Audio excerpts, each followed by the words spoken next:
You're going to want to hear this because You haven't heard nothing yet. So I know in January that the UFO subject is going to blow up again. When this comes out, it's assuming it comes out, man, it's going to be an explosion.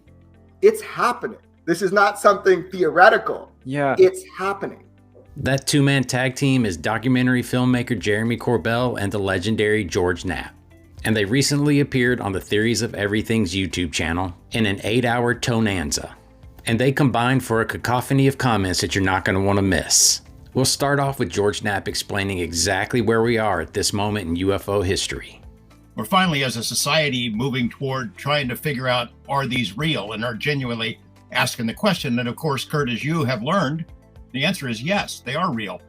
Where are they from? Why are they here? Who are they? What's their interest in us? You know, once we get beyond the obvious question that our society has struggled with for 75 years, then we can start digging into the good stuff. And the tools are now in place to do that. They also discuss topics they brought up in the past that are going to bring more information out about in the future. George and I have some stuff coming out, a lot of stuff we've covered that we're going to be able to reveal a lot more information on, direct witness testimony. Just, you're going to hear from people that you wouldn't expect you'd be able to hear from, stuff George and I have talked about. But now you get to hear directly from those individuals. But the boldest claims they made are related to reverse engineering and legacy UFO programs. And they stated that whistleblowers are going to be stepping forward to discuss these programs. My first foray into this idea, the preposterous idea that we've got craft and materials from some other world, some other intelligence, was 33 years ago with Bob Lazar. And I know a lot of your listeners will have problems with the Lazar story. I don't care anymore. We're talking about reverse engineering UFOs. We're talking about our government physically reverse engineering physical hardware that they suspect is from another world. So we're talking about programs that are actively reverse engineering, actively exploiting these non-terrestrial technologies. That's the claim. These whistleblowers that we're talking about know where the bodies are buried, literally, and where the material is. I mean, down to the building.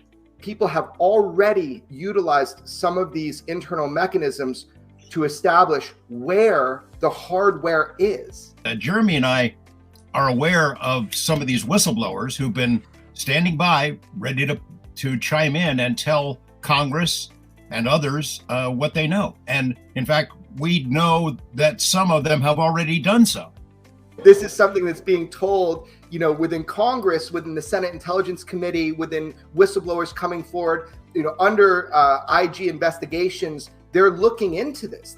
There were legacy UFO programs that have not been made public. There were efforts to take these materials, exotic materials of unknown origin, put them in the hands of aerospace companies, the big players, and try to figure out how they worked. Now, some of these whistleblowers we're talking about, or appearing before Congress now, have already given statements, are there to tell them about the legacy programs, that they are real, that there are these exotic materials, that reverse engineering programs have been underway.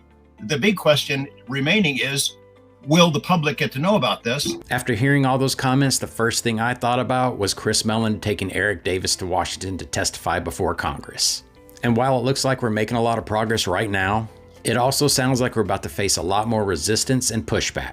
If they can find a way to bury it and hide it, they'll continue to do that. You look at the U.S. Air Force. They got more information on the subject matter than anyone. And there's nowhere, they don't have a seat at the table. They're not showing up, giving statements. They're not making press releases. They haven't shown up at any of the hearings. Where are they? What you're seeing is a significant pushback already by the Department of Defense. At the same time, they're speaking out of this side of their mouth saying, oh yeah, we're all about transparency. Behind the scenes, they're feeding this disinformation to people like that reporter at the New York Times who kind of try to dismiss it. If there's a way to keep a secret, they'll find it. And we're already seeing some of that kind of pushback, Kurt. You saw this recent Wall Street Journal article. There was a New York Times pre-bunking piece that came out in advance of the report, which wasn't even written at the time, that said, oh yeah, this is all explainable. That's exactly what I've expected for a long time, and I think we're going to see more of it. The closer Congress and the public get to answers, the closer we get to actually seeing or learning about the goodies, the metamaterials, pieces of scrap metal of unknown origin, craft, maybe bodies. the harder the pushback is going to be. So go check out this video, but I got one more question. Jeremy, do you think this is UFO disclosure? This is not UFO disclosure. This is not UFO confirmation. This is a damn revolution.